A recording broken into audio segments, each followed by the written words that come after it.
اسمعني زين، النوبة اللي فاتت مجيتك كانت يوم علينا، من بعدها العمدة حطني في دماغه وكان اللي كان.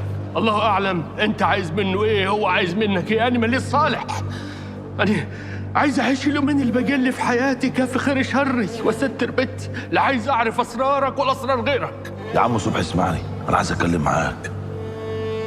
اسمعني وبعد كده خد قرارك. المرة اللي فاتت لما جيت لك كنت عاوز أنطق وأبوح باللي جوايا، بس مسكت لساني.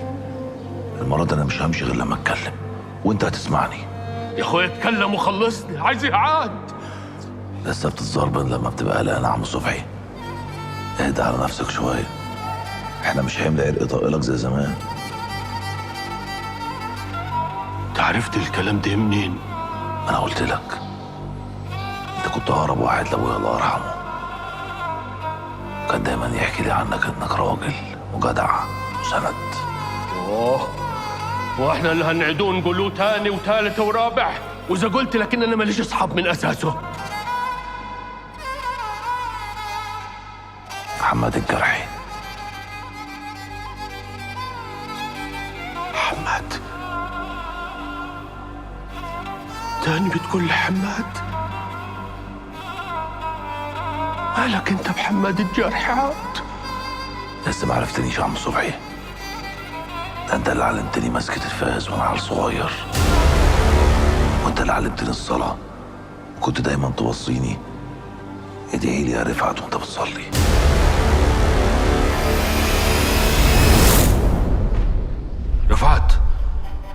رفعت مين ياض؟ ده كذاب، محدش عارف رفعت راح فين. ناس بيقولوا انه مات وناس بيقولوا انه تاه، جاي تقول لي رفعت؟ الناس يقولوا اللي يقولوه، لكن انت يا عم صبحي لا، ده انا كنت مراهن نفسي انك هتعرفني من اول ما تشوفني. الهيئة اتغيرت لكن القلوب قارية بعضيها. طب ده فاكر الجنيه الدهب اللي ابويا الله يرحمه اداهولك ليلة فرحك وانت حلفت ان عمرك ما هتفرط فيه؟ رفعت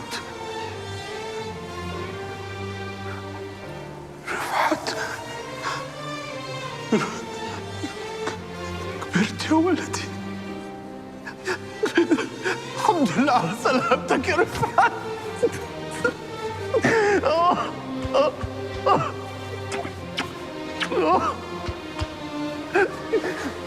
الحمد لله على سلامتك يا رفعت، كبرت يا رفعت وبقيت راجل. أنا مش مصدق روحي، كان أنا عشت لحد ما شفته وأنت حماد الجرح بقي راجل. كنت يا عم صبحي وإيدي ما بقتش طرية زي زمان. لساك فاكر يخرب عقلك. عمري ما نسيت، كل حاجة حصلت زمان محفورة جوايا. طمني يا رفعت، زينب أختك تعرف حاجة عنها؟ زينب معايا، حاجة واحدة بس اللي اتغيرت، بقى اسمها راوية مش زينب، وأنا بقى اسمي فهد البطل مش رفعت الجرحي. بالله عليك يا عم صبحي، اللي ضرب لنا دلوقتي ما ينفعش حد يعرفه، غلب لو عرف مش هيسيبني في حالي. سرك كبير يا ولد الغالي، ما تخافش. طب قول لي، ازاي أمي اتجوزت غلاب؟ النفوس بتتغير يا ولدي. الست أمك بعد اللي حصل اتجوزت غلاب وسافرت على مصر.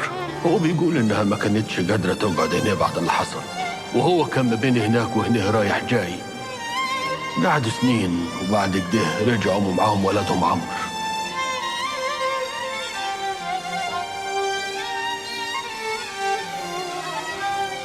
ايه رفعت؟ ناوي عليه؟ اتلخبط يا عم صبحي، اتلخبطت اكتر لما شفت امي وعرفت انها متجوزه غلاب اللي قتل ابويا. نسيتني ونسيت زينب ونسيت عمر الله يرحمه. تفتكر امي كانت مطبخها مع غلاب؟ إن بعد الظن اسمي يا ولدي. صبحي. ايوه مقدس. لا مؤاخذة صبحي، ما عرفش ان معاك ضيوف. ده المجد السميحي رفعت. يا فهد يا بطل، هو اللي شغلني هنا. طب هستأذن انا بقى يا عم صبحي. هوصلك، هل اذنك اوصل فهد البطل؟ اتفضل يا عم صبحي.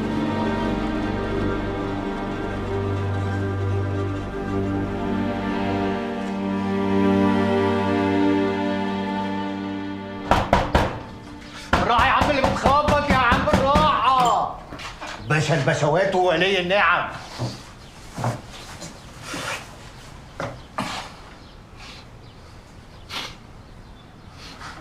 اقفل الباب وتعالى.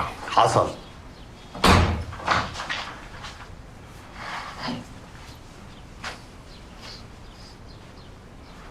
ايه الزريبة اللي انتوا عايشين فيها دي؟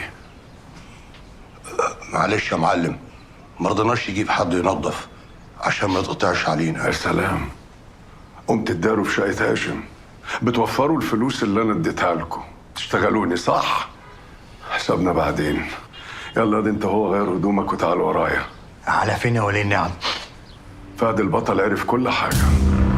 عرف كل حاجة ازاي؟ يبقى راوي يا اخته، شافت وشك يا فار هي اللي قالت له. على النعمة ما حصل. التليفون، خط التليفون، فهد وصل للواد اللي شغال عندي صاحب الخط، والواد دله عليا. كده بقى احنا وشنا الفهد وقفنا للحيط. فهد خلاص، شغل المرازية اللي كانت معاه خلصت خلاص، وانا استكفيت ووجب نحره. لا، انا ماليش في الدم يا معلم.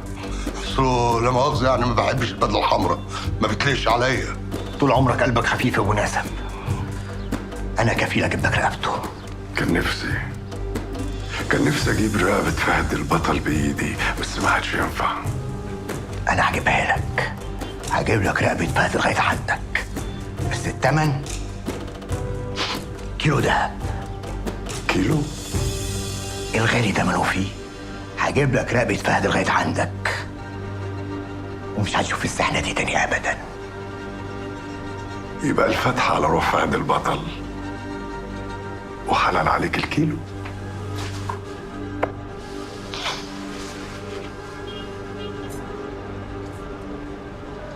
بسم الله الرحمن الرحيم. ولا مليم، ايوه يا معلمه. شايف الطاولتين دول؟ تمام. عايزاك تفصلي البربوني عن الشخرم وتنجز. ها حاضر. يلا. بسم الله الرحمن الرحيم. مساء الفل يا ستنا.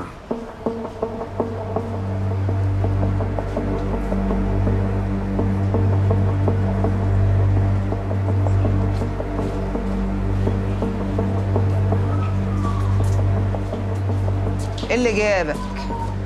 انت مش قلت ان انت مش هتخطي نواحي شادر السمك ولا تهوب لي اي فرع من فروعي؟ انا جاي لك بهديتي، الكلمة اللي نفسك تسمعيها يا بدارة. ايه؟ خدت طار اخوك؟ قتلت فهد؟ قول لي. لسه، بس تقدري تقولي هانت. انت جاي تلوعني بقى. وانت حد يقدر يلوعك يا بدارة؟ انا جاي اقول لك ان انا نويت اريحك وارتاح، بس عشان ده يحصل انا محتاج مساعدة ارملة اخويا الغالي. اخلص. عايز ايه؟ فهد البطل لازم يموت نفس الموتة اللي موتها لاخويا حيدر الله يرحمه. متفقين، بس ده يحصل ازاي؟ انا راسم كل حاجة. فهد هيدخل برجليه في قلب السوق وهتدب خناقة كبيرة، وفي وسط الخناقة ما هي شغالة هاشم يخش يخلص عليه، وهم كده كده الاتنين مخصمين مع بعض، وانا هكون في مكان بعيد عشان السين والجيم، وكده يبقى ضرب افضى الى الموت ونرتاح كلنا. الله.